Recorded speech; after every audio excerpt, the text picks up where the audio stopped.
The last field trip.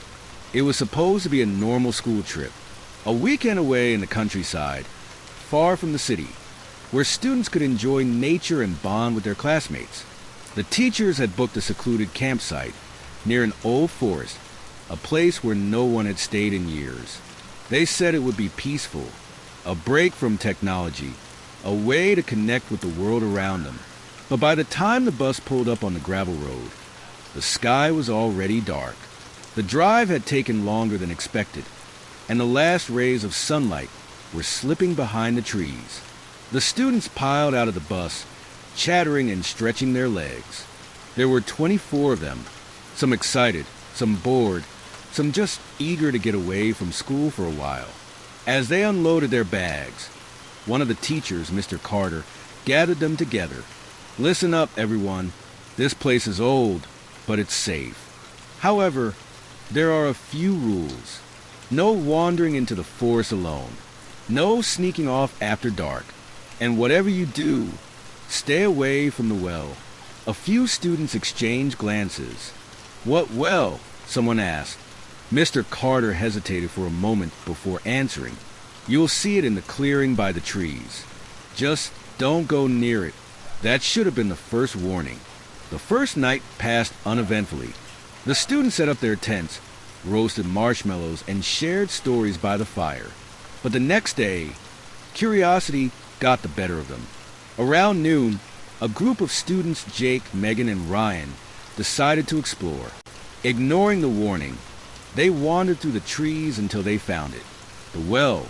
It was old, covered in moss and crumbling at the edges. The wooden bucket that once hung from the top lay broken on the ground, its rope frayed and rotting. The hole itself was deep, impossibly dark, as if it had no bottom. A damp, musty smell rose from within, the scent of earth and something else, something foul. Jake picked up a rock and dropped it in. They waited for the sound of it hitting the bottom. Nothing. Megan shuddered. "Let's go back." But Ryan, always the fearless one, grinned. "What's the big deal? It's just an old well." Before the others could stop him, he leaned over and shouted, "Hello?" For a long moment, there was silence. Then, deep from within the well, something whispered back, "Hello." The voice was distorted, wrong, as if the word had been stretched and twisted into something unrecognizable. It sounded like Ryan's voice, but not. Megan screamed, grabbing his arm, "We need to go. Now." As they turned to run, the wind picked up around them, whistling through the trees. The whisper came again, this time louder. "Don't leave." They sprinted back to the campsite, breathless, their hearts pounding. They tried to tell the teachers what had happened, but Mr. Carter simply shook his head. "I told you not to go near it," he said, his voice unusually tense. But it was already too late. That night, everything changed. The students were supposed to sleep in their tents, but around midnight, Megan awoke to the sound of footsteps outside, slow, deliberate, circling the tents. She held her breath, straining to listen. The footsteps stopped right outside her tent. Then, something scratched against the fabric. She sat up, heart hammering. "Jake," she whispered, thinking maybe he was playing a prank. No answer. Then, she heard a voice that made her blood turn to ice. "Megan," it was Ryan's voice. But Ryan was asleep in the tent next to hers. She unzipped the tent, peering into the darkness. The campfire had died down, and the only light came from the dim glow of the moon. The woods were silent, too silent, and then she saw it, a figure, standing just at the edge of the trees. It looked like Ryan, but wrong. His face was pale, his eyes hollow. His mouth was moving, but no words were coming out. Megan gasped and turned to wake Jake. "Jake, wake up. Something's wrong with Ryan." But Jake wasn't there. His sleeping bag was empty, his belongings untouched. Megan scrambled out of the tent, calling his name. By now, others were waking up. The teachers tried to calm everyone down, but panic spread quickly when they realized Jake was truly gone. They searched the campsite, the woods, even the edge of the well, but there was no trace of him. It was as if he had simply vanished. The teachers decided to cut the trip short. At dawn, they would pack up and leave. But the night was far from over. One by one, students started hearing whispers, soft, pleading voices calling their names. Ryan woke up to the sound of Jake's voice, right outside his tent. "Ryan, I need help. I'm lost." Megan swore she saw something, moving in the trees, watching them with glowing eyes. One of the teachers, Mrs. Taylor, went to check on a missing student's tent, only to find it empty, the fabric torn from the inside. And then, just before dawn, they heard the screams. Not from the tents, not from the woods, from the well. The remaining students and teachers rushed to the clearing, but what they saw made them freeze in terror. The well was open. The rope, once frayed and broken, was now taut as if something had climbed out, and the footprints in the dirt were leading away. They packed up and left as soon as the sun rose. The authorities searched for the missing students, but no bodies were ever found. No signs of a struggle, no clues, just an empty well in the middle of the woods, waiting for the next unlucky visitor. To this day, those who return to the site say they still hear voices at night, calling names, begging for help, and sometimes, if you stand close enough to the well, you can hear someone whispering back. Next story.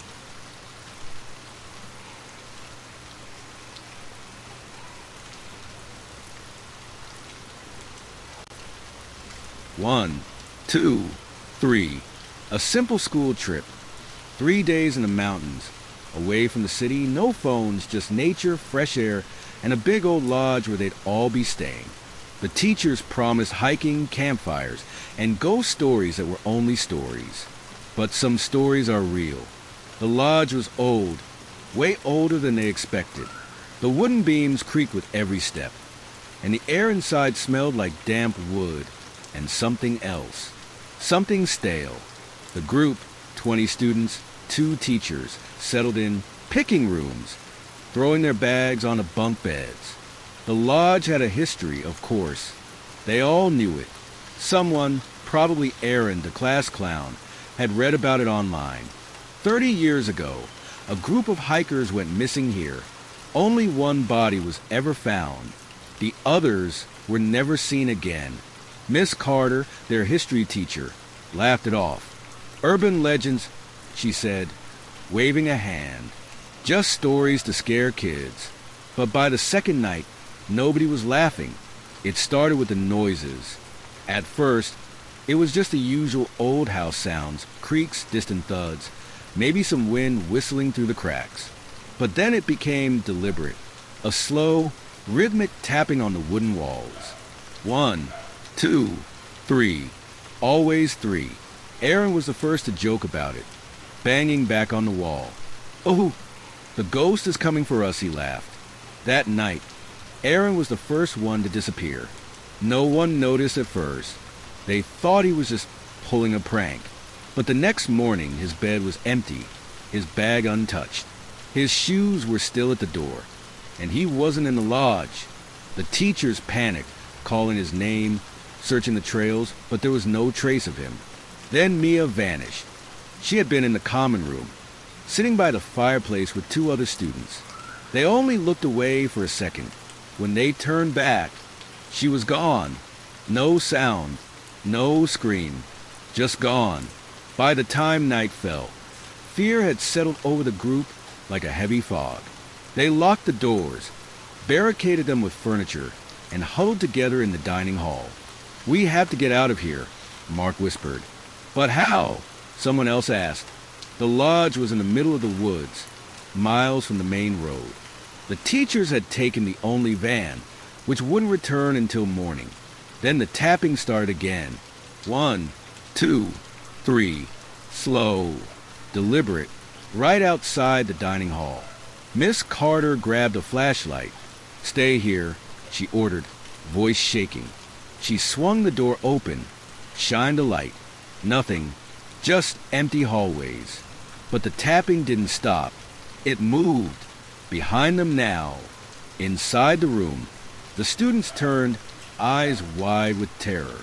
Standing in the corner, where there had been nothing a second ago, was Mia.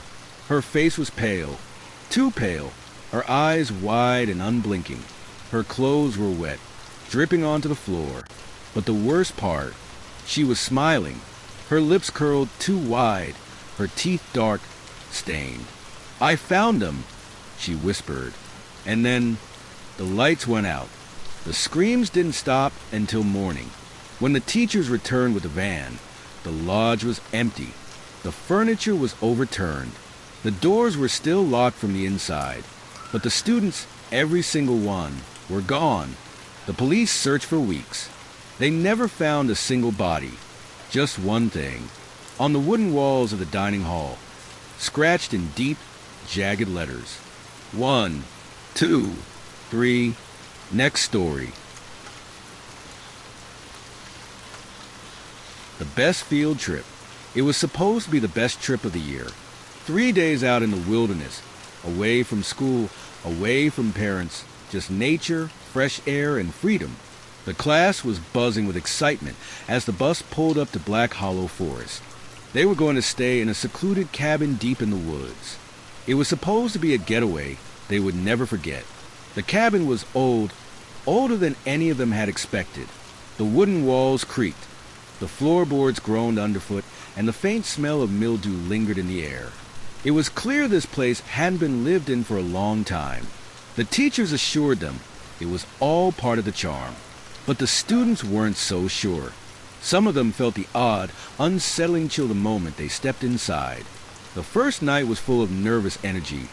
Stories were shared. Ghost tales passed around like secret whispers. But then, as the laughter died down and the group started to settle in for bed, something strange happened.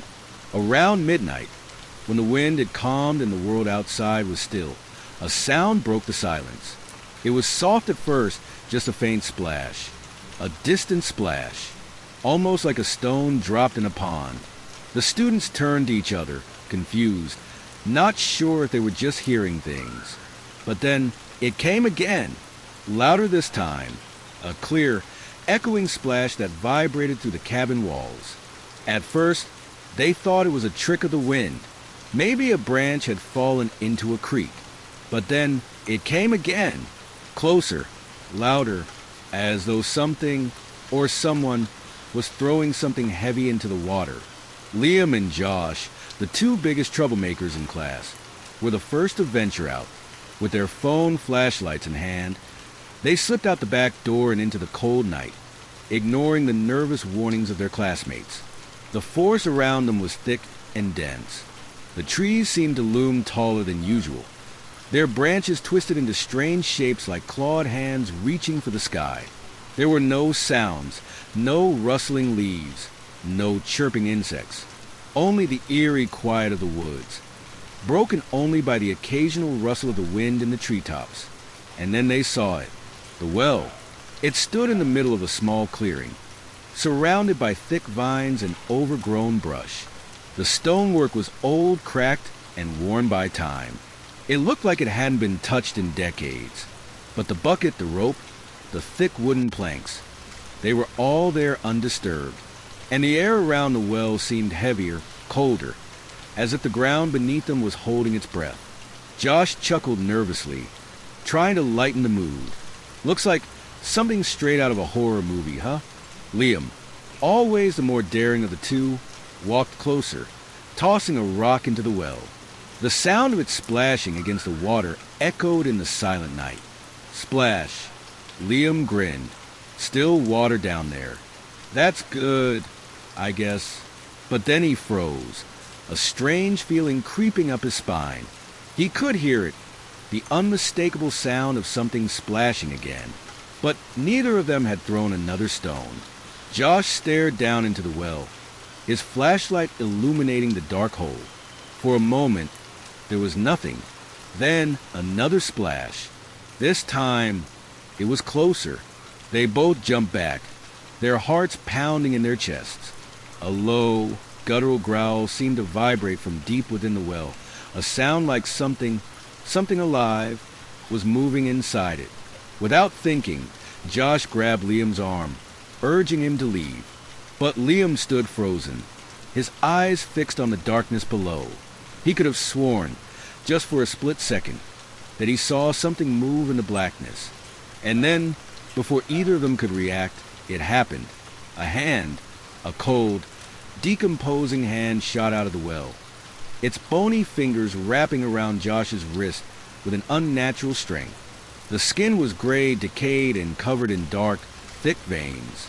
Josh screamed, his nails digging into the stone as he tried to pull away, but the grip was inhuman, pulling him closer to the well's edge. "Liam, help!" Josh cried out, panic flooding his voice. Liam snapped out of his trance and grabbed Josh's other arm, yanking him backward with all his might. The grip was relentless, but then, just as quickly as it had come, the hand released Josh, pulling back into the well's dark depths with an unnatural speed. Both boys tumbled to the ground, gasping for air, their hearts hammering in their chests. Josh's skin where the hand had touched him was cold and pale, as though all the warmth had been drained from his body. They scrambled to their feet and ran back to the cabin, slamming the door behind them. Their classmates were awake now, wide-eyed and fearful, but Josh couldn't bring himself to speak. He sat in his bed, shaking, his eyes unfocused. The next morning, Josh was a shell of himself. His skin had grown even paler, and his eyes were sunken, as if all the light had been drained from him. He wouldn't talk, wouldn't eat. He just stared at the wall, his body trembling. The teachers dismissed it, assuming he was just tired or frightened by the night's events. But Liam knew something was wrong. By the second night, Josh had changed, becoming more distant, more hollow, his movements jerky and unnatural. And then, on the third morning, Josh was gone. His bed was untouched. His shoes were still by the door. His bag was sitting on the floor. There were no signs of a struggle, no evidence that anything had happened, except the footprints. Wet footprints. They led out the back door of the cabin, deep into the woods. The teachers searched all morning. They called the police, but no one could find Josh. It was as if he had just vanished. The forest swallowed him whole. No one even found a trace of his presence. No broken branches, no scuffed marks in the dirt, just a trail of damp, chilling footprints leading straight to the well. But Liam knew better. That night, as he lay in his bed, unable to sleep, he heard it again. Splash. The unmistakable sound of something, or someone, falling into the water. And then came the whisper, just barely audible over the creaking of the cabin. "Come down. It's your turn." Liam didn't know how, but he could feel it. He was next.